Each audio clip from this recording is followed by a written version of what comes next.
Thank you. Shri Shubhashish Khuntia ji. जय Jagannath.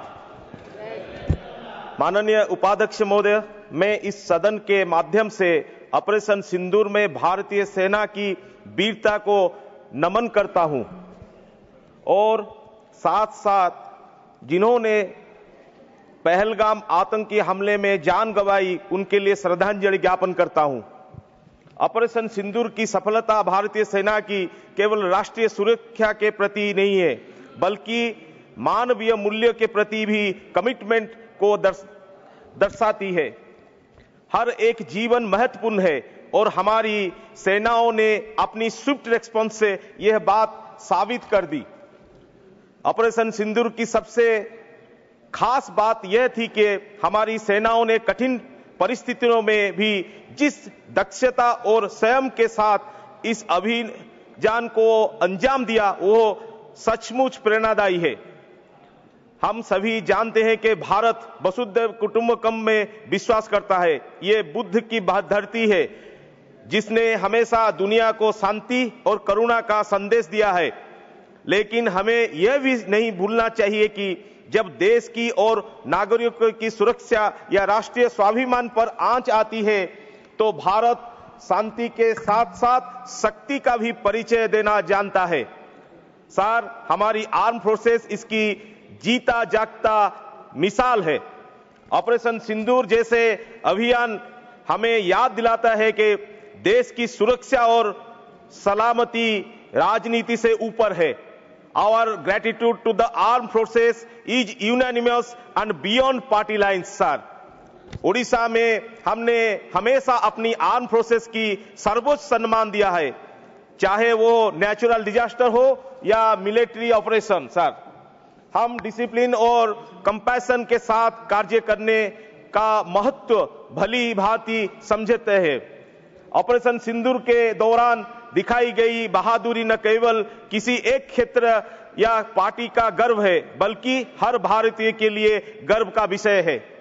Operation सिंदूर ने यह स्पष्ट कर दिया कि आज का युद्ध टेक्नोलॉजिकल सुपरियोरिटी का है। इस मिशन में drone technology, artificial intelligence, real time intelligence और सिक्योर कम्युनिकेशन सिस्टम ने निर्णायक भूमिका निभाया।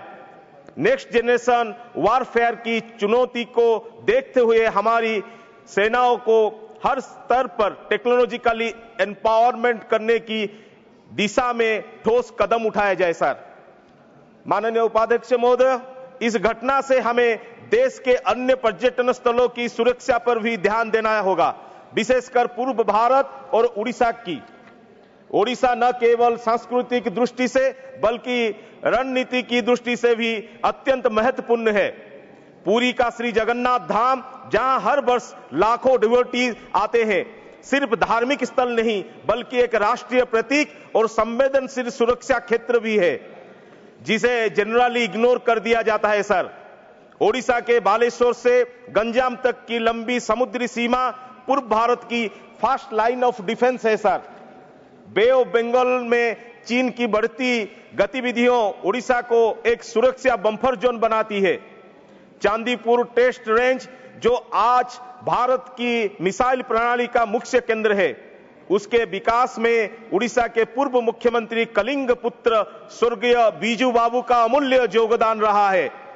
सर, उनका जीवन हमें यह सिखाता है कि सशक्त भारत के लिए सशक्त सेना और वैज्ञानिक सोच दोनों अनिवार्य है। सर, उनकी विजन को आगे बढ़ाते हुए आज जरूरत है कि हम चारबाटिया एयरबेस को सशक्त करें और उड़ीसा में एक नौसेना कमान की स्थापना करनी होगी, ताकि उड़ीसा को पूर्व भारत के एक मजबूत सैन्य शक्ति केंद्र के रूप में विकसित किया जा सके। सर, अंत में मैं भारतीय सेना को फिर से सलाम करता हूं, लेकिन साथ ही मैं शासन तंत्र से भी यह अपेक्षा करता हूं कि वह हर तरह की स्थिति से निपटने के लिए पूरी तैयार रहे। जय जवान, जय किसान, वंदे उत्कल जननी, जय Jagannath. Thank you. Shri AD